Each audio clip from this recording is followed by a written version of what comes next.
ही मित्रांनो आई यल्लम्मा देवीची पालखी आहे बघा। तर या पालखीमध्ये सोहळा आपण पाहणार आहोत। या वाड्यामध्ये देवीचं माहेरघर समजलं जातं। माहेरी देवी इथे मान मानतो घेण्यासाठी येत असते बघा।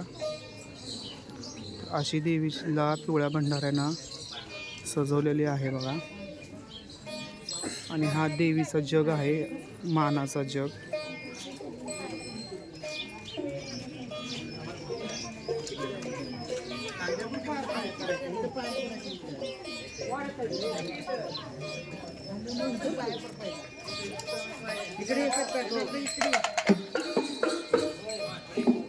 आता खऱ्या अर्थानं यात्रेला सुरुवात होणार आहे।